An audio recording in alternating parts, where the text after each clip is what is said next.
নওশাদ সিদ্দিকী মমতা ব্যানার্জির স্বাদ নেবে একটাই শর্ত রেখেছে, আন্ডার এডুকেশন সংশোধন করে যদি মমতা ব্যানার্জি, তাহলে আমি নওশাদ সিদ্দিকী মমতা ব্যানার্জিকে স্বাদ, শুধুমাত্র মমতা ব্যানার্জি সুপ্রিম কোর্টে গিয়ে কালো কোট পরে সে তাহলে হবে না। সাধারণ মানুষের প্রবলেম যদি ঠিক করে তাহলে আমি নওশাদ সিদ্দিকীর মমতা ব্যানার্জির পাশে আছি। কি বলছেন আমাদের ক্যামেরার মুখোমুখি হয়ে নওশাদ সিদ্দিকী, কি বলছেন আপনাদের শোনাবো বিস্তারিত। এই আওয়াজটা যদি মমতা ব্যানার্জি তোলে, কেউ মমতা ব্যানার্জির পাশে থাকুক আর নাই থাকুক, নওশাদ সিদ্দিকী মমতা ব্যানার্জির পাশে থাকবে। কারণ ভোটারদের স্বার্থই হচ্ছে আইএসএফ। উনি বলছেন এসআইআর এর বিরুদ্ধে, আবার এসআইআর এর বিরুদ্ধে যদি কেউ আন্দোলন করে তার নামে মিথ্যা মামলা, কেস ফেস, তার মারধর করছে। মানে বুঝতে পারছেন, তৃণমূল বিজেপি মিলে এবার বাইনারি সেট করছে। বিজেপি তৃণমূলের বাইনারি তৈরি করছে। বিজেপি বলবে শুভেন্দু অধিকারী 90% বাদ দিয়ে দেবো, মমতা ব্যানার্জি বলবে আমি রেখে দেবো। এই করতে করতে ভোট এসে যাবে, একটা তো ঝুলবে, কিছু একটা জায়গায় দাঁড়াবে, ইস্পার কিছু একটা হবে।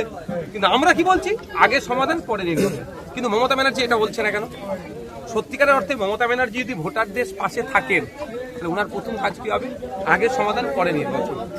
এইটা ওনার আওয়াজ তোলা, এবং এই আওয়াজটা যদি মমতা ব্যানার্জি তোলে, কেউ মমতা ব্যানার্জির পাশে থাকুক আর নাই থাকুক, নওশাদ সিদ্দিকী মমতা ব্যানার্জির পাশে থাকবে। কারণ ভোটারদের স্বার্থই হচ্ছে আইএসএফ এর ভরসা।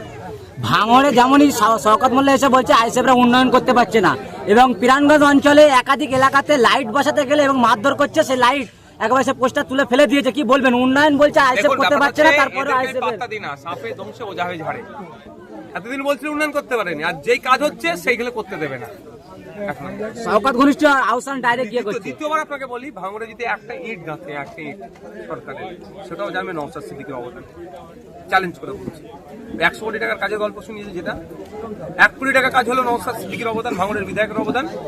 কারণ যা করবে, একটা ইট গাঁথলেও সেটা ভাঙড়ের উন্নয়নের জন্য। আমি বিধানসভায় বলেছি, আমি বিরোধী দলের বিধায়ক, আমার কাজ হচ্ছে সরকারকে প্রস্তাব দেওয়া। আমার ভাঙড়ে এই লাগবে, কেমন প্রস্তাব দিয়েছিলাম, ভাঙড়ে একটা স্পোর্টস কমপ্লেক্স করা, ভাঙড়ে 5টা লাইব্রেরি আছে, লাইব্রেরিয়ান দেওয়ার কথা। আগামী দিনে স্পোর্টস লাইব্রেরিয়ান আসবে। ডিমান্ডটা কার? নওশাদ সিদ্দিকী। হ্যাঁ, ফিতেটা হয়তো সরকার সাহেব কাটছে। এই যে 1 নম্বর ব্লক থেকে 2 নম্বর ব্লকে যাওয়ার যে ব্রিজটা তৈরি হচ্ছে, আমার বলা তো বিধানসভার মধ্যে, ফিতে নালে সরকার সাহেব কেটেছে, দাবি তো আমি করেছি। তিনি তো দাবি করছেন যে নওশাদ সিদ্দিকী কিছু করছে না, সব তো আমারই পক্ষ থেকে হচ্ছে।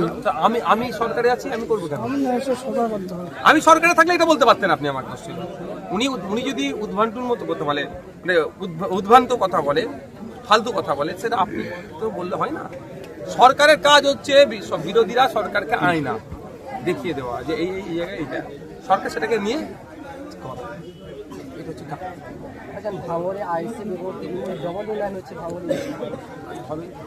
আমি তো আগের দিনে বললাম, দেখুন সুজাপুর বিধানসভায় 52% নাম অ্যাডজুডিকেশন, লক্ষাধিক মানুষের নাম অ্যাডজুডিকেশন, আর ভাঙড়ে মাত্র 11,500। কেন? ভাঙড়ে 131 জনের নাম কাটা গিয়েছে, ডিলিট হয়েছে। কেন? জানে ভাঙড়ের বিধায়ক আছে, সেটা কথা বলবেন। জানেন বৈধর পরে যাদের নাম কাটা গেছে, আমি মামলা করছি কলকাতা হাইকোর্টে, সুপ্রিম কোর্টে মামলা করেছি, এবং তাদেরকে মামলা করাচ্ছি, খরচ আমি দেবো। খুব তাড়াতাড়ি দেখবেন তারা মামলা করতে গেছে, খরচ আমি দেবো। আমি বলেছিলাম না যে আইনি লড়াই আমি লড়ে নেবো। দেখেন কেন এই ডবল উন্নয়নের কথা বলছো? রাজ্যের মানুষদের বলবো, ভাঙড়কে দেখে শিখুন, আপনার এলাকায় বিরোধী বিধায়ক তৈরি করুন, আইএসএফ এর বিধায়ক তৈরি করুন, দেখবেন যেই সরকার আসুক না কেন ডবল উন্নয়ন। ভাইজান, ভাঙড়ের সাসপেন্ড তৃণমূলের নেতা আরাবুল সাহেব যদি আইএসএফ আসে, আপনারা কি নেবেন? আমার বড় ভাই এটা বলতে পারবেন, দলের প্রতিষ্ঠাতা।